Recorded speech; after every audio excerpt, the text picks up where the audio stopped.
First of all, I'd like to thank Doug Reckford for inviting me to speak today at this year's annual Environmental Education Centre Zoo Education Centre Conference, within the broad theme of our recent public discussion paper, Great Teaching, Inspired Learning, co-authored by our Director General, Dr. Michelle Brunninges, the recently retired CEO of the New South Wales Institute of Teachers, Patrick Lee, and the President of the New South Wales Board of Studies, Tom Alleganerius. As long ago as 1996, UNESCO released the juggernaut Delors report, which argued that there must be 4 essential pillars of education for the 21st century: learning to know, learning to do, learning to live together, and learning to be. At the International Conference in Melbourne in 1996, convened by UNESCO to publicise the Delors report, a delegate from a third world country told me that he had unsuccessfully argued to UNESCO that they needed to add a 5th pillar, learning to survive. Certainly learning to know, learning to do, learning to live together, and learning to be and learning to survive are absolutely central goals of any school education that focuses on the environment and sustainability. I often point out in my speeches that quite a few years ago, the OECD described teaching as the knowing and caring profession. Indeed, our commitment to great teaching inspired learning has an even more profound significance for us public educators. This was put so powerfully a decade ago when the remarkable Canadian author and philosopher John Ralston Saul wrote that any weakening of universal public education can only be a weakening of the long-standing essential role universal public education plays in making us a civilised democracy. End of quote. The Bournda Environmental Education Centre, where you're all assembled today, along with the other 25 zoo and environmental education centres, demonstrates the fusion of both of our fundamental professional values of knowing and caring. And the Bournda National Park itself, with its particular focus on environmental issues, climate change, sustaining our environment, the conservation of nature, and the celebration of our culture and heritage, are of central importance in helping us to make us develop a more civilised democracy. Furthermore, the work of Bournda's Knowledge Centre, through its research, publications, and other forms of public dissemination of information, ensures our ongoing commitment as educators to knowing and caring. A number of researchers have attempted to identify and critique the educational value, in the broadest sense of the words, of engagement with and within nature. For example, late last year, Doug Reckford drew to my attention an extremely interesting piece of research published on the 12th of December 2012. The paper, authored by 3 American academics, Ruth Ann Atchley, David L. Strayer, and Paul Atchley, is titled, quote, "Creativity in the Wild, Improving Creative Reasoning Through Immersion in Natural Settings," end quote. It was published in PLUS ONE, which is an interactive open access journal for the communication of peer-reviewed scientific and medical research. For reasons I hope will be obvious to you, I'd like to read the abstract, which appears at the very start of this published research paper. Incidentally, I'm not pushing a barrow for attention restoration theory, or ART. Indeed, I'd never heard it before I read what I'm about to read. And I quote, "Adults and children are spending more time interacting with media and technology and less time participating in activities in nature. This lifestyle change clearly has ramifications for our physical well-being. But what impact does this change have on cognition? Higher order cognitive functions, including selective attention, problem solving, and multitasking, are all heavily utilised in our modern technology-rich society. Attention restoration theory, ART, suggests that exposure to nature can restore prefrontal cortex-mediated executive processes, such as these. Consistent with ART, research indicates that exposure to natural settings seems to replenish some lower level modules of the executive attentional system. However, the impact of nature on higher level tasks, such as creative problem solving, has not been explored. Here we show that 4 days of immersion in nature and the corresponding disconnection from multimedia and technology increases performance on a creativity, problem-solving task by a full 50% in a group of hikers. It continues, our results demonstrate that there is a cognitive advantage to be realised if we spend time immersed in a natural setting.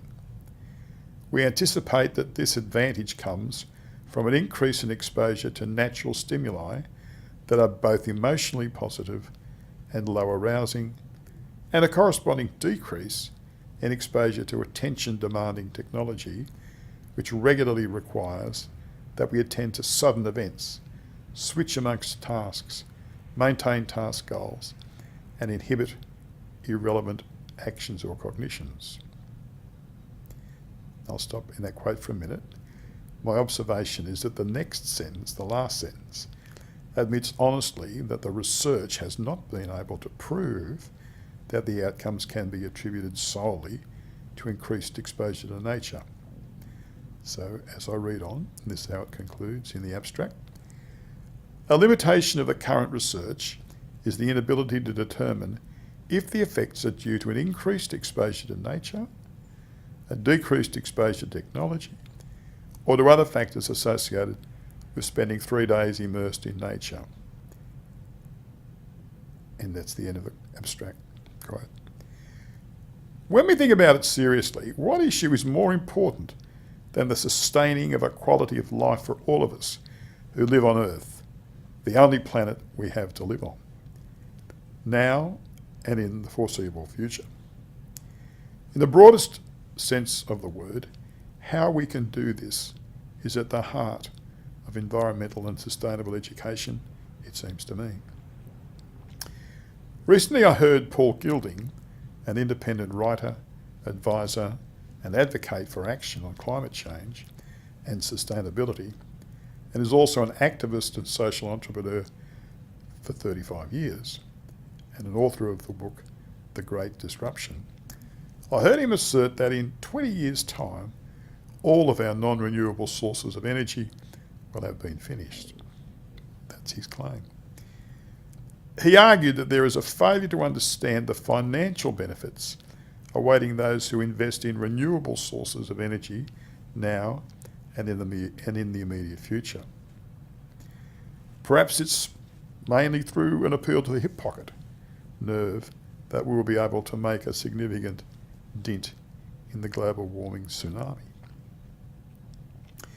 What powers do we have as educators in this struggle to provide this and the following generations with a sustainable planet? One that values and ensures biodiversity, that is fully aware of the challenges and opportunities of environmental sustainability. It surely starts with raising and sustaining the awareness of these with our students.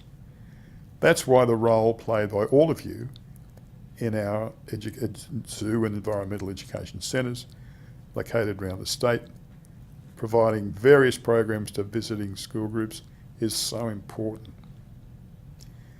You know, what needs to be stressed to the general community is that these programs are linked to New South Wales syllabus documents and stage groupings.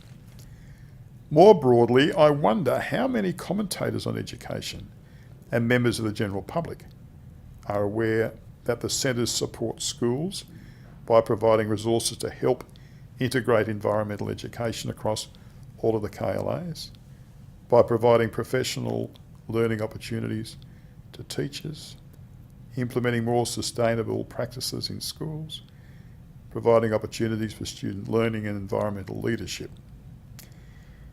Perhaps the very areas of knowledge, understanding, skills and talents and values nourished by the 26 zoo and environmental education centres and the schools which draw upon the centre's resources are nicely and strongly summarised in a statement I found on the Bournda Environmental Education Centre's website.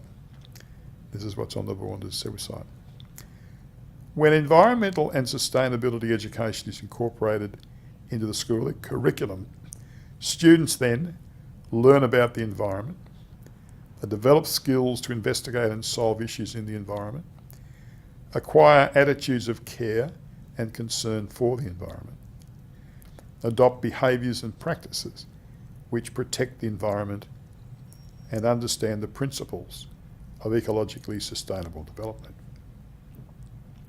Now, let there be no doubt that these 5 objectives, and of course those that one will find throughout the 25 zoo and environmental education centres, are absolutely consistent with the Melbourne Declaration on Educational Goals for Young Australians, which is the policy to which the Commonwealth and every state and territory government is committed, at least until 2018.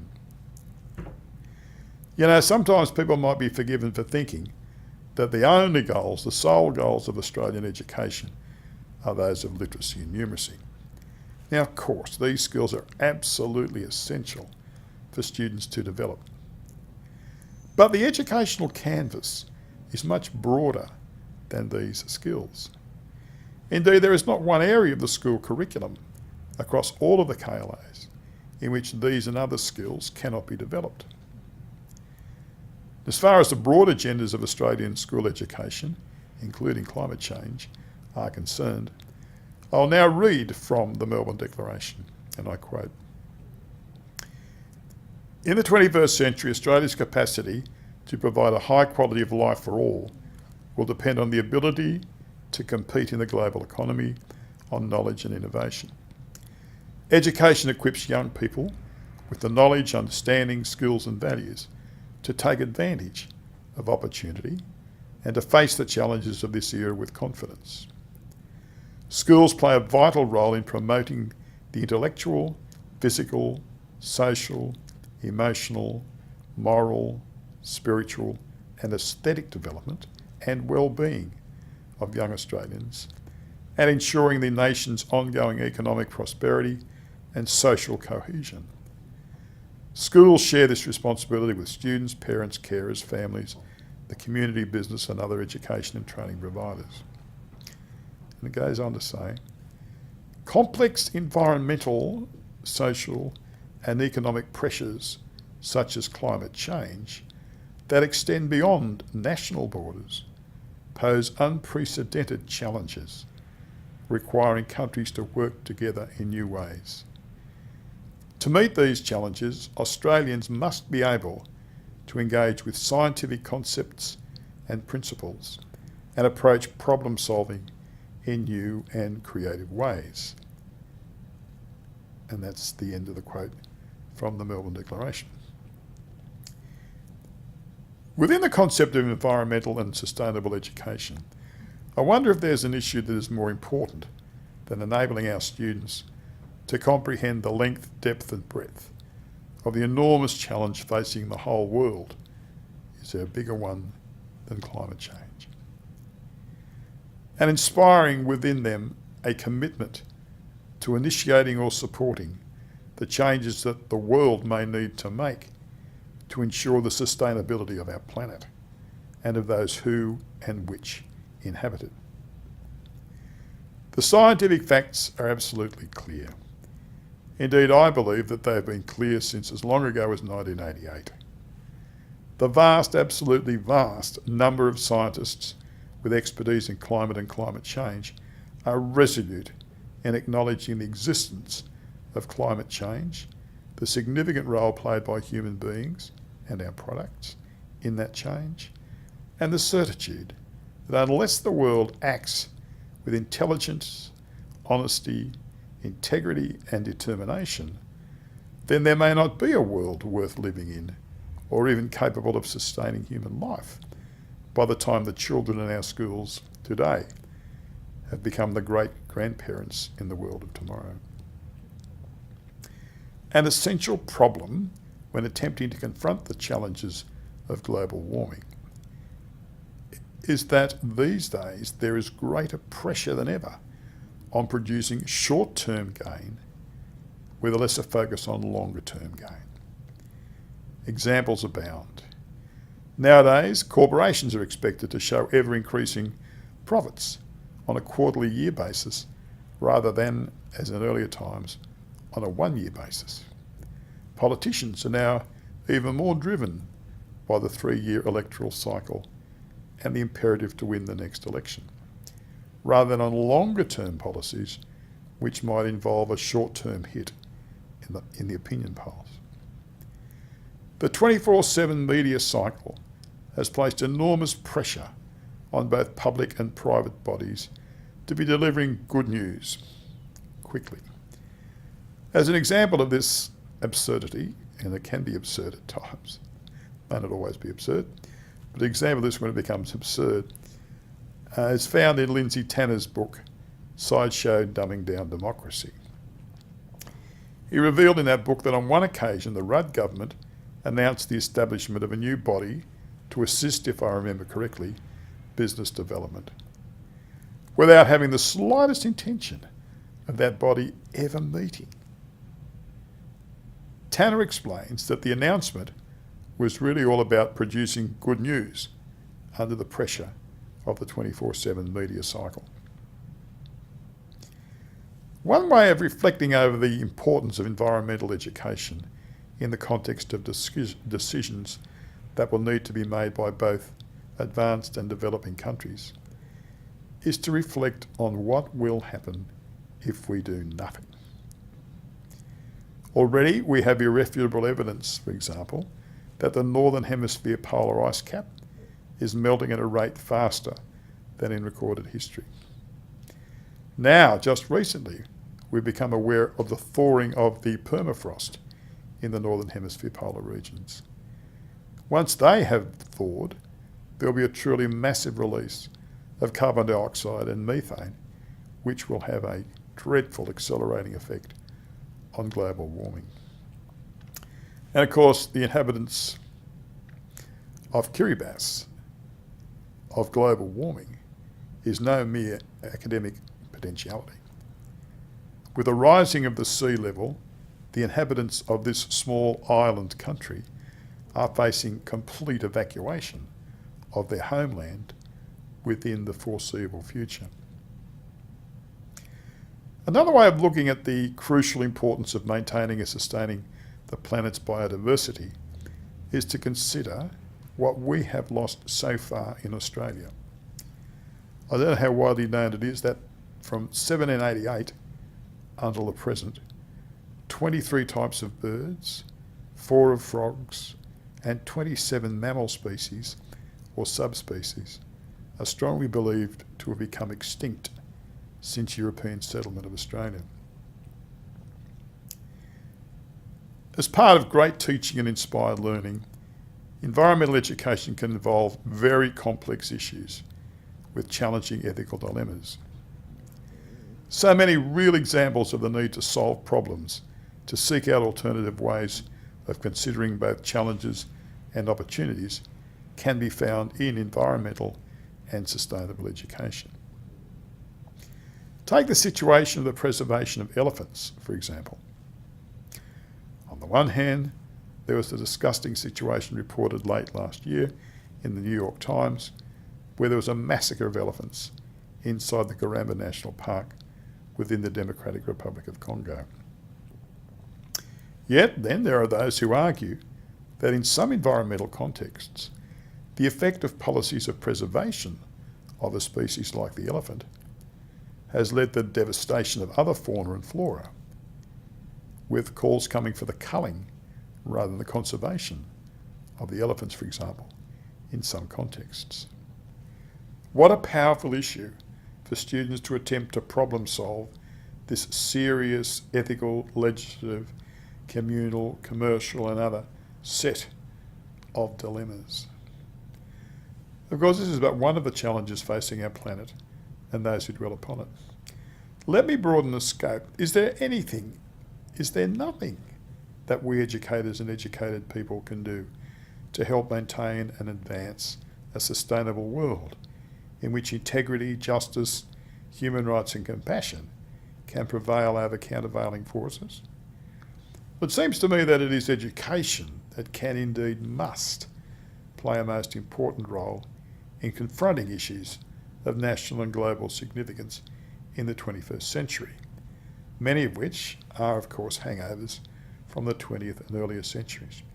Not merely Australia, but our whole world needs the nurturing and irrigation of ideas, values, skills, knowledge, vision, hope, ideals, respect, and both idealism on the one hand and informed scepticism, not cynicism, on the other. That education, over and above all other things, can bring to individuals, communities, and societies as a whole. We need to assist students to satisfy the universal human need to search for truth and meaning.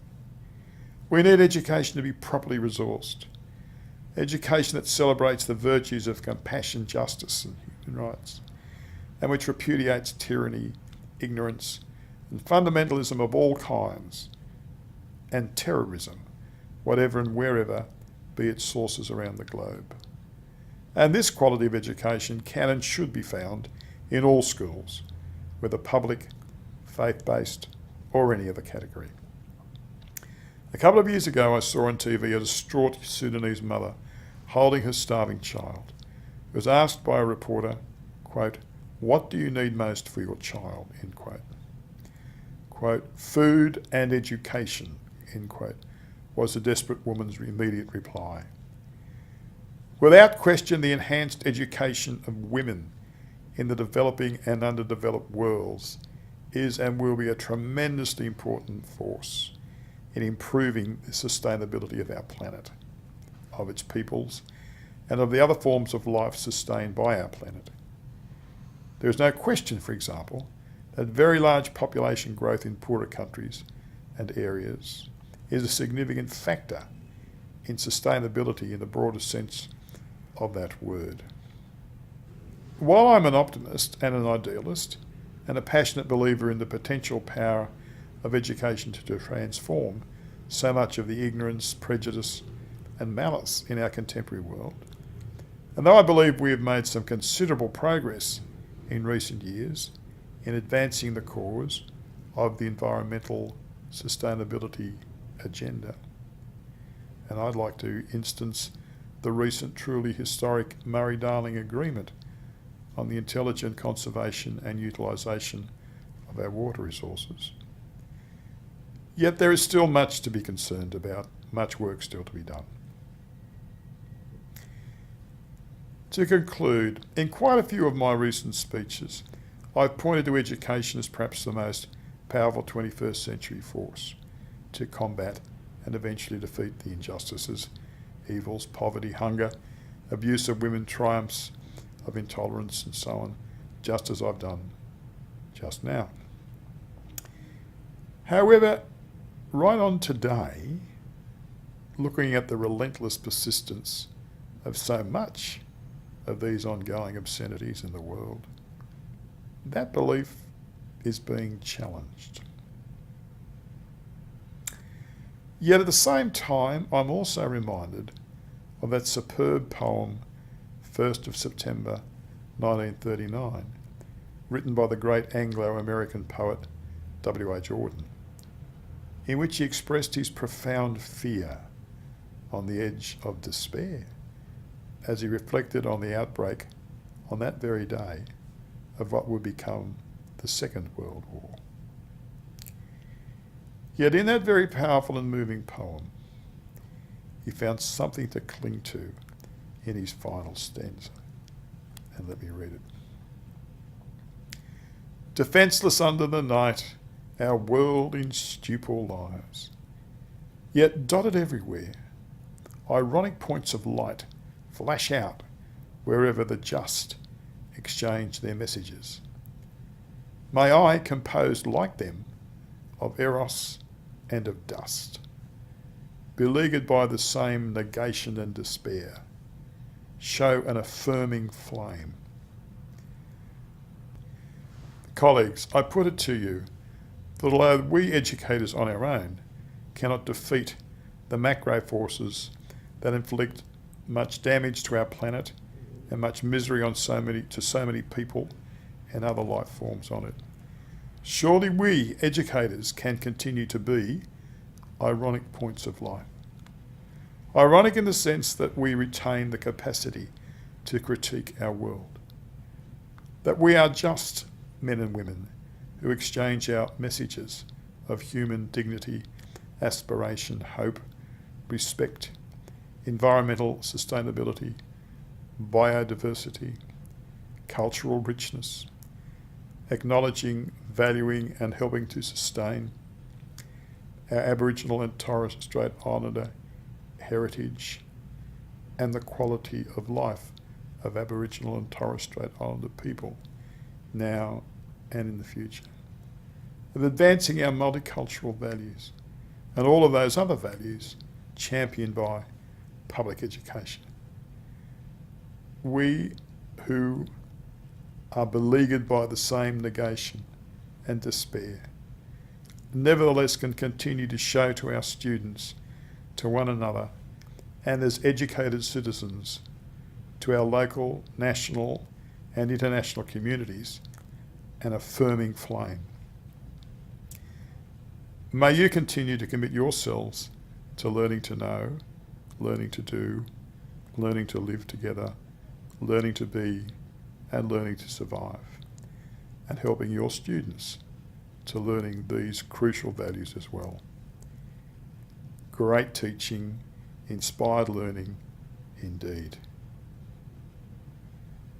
So I thank and honour you for the tremendously important role you play in your 26 centres in helping so many students learn to know, understand, value and develop practical skills in environmental and sustainability education.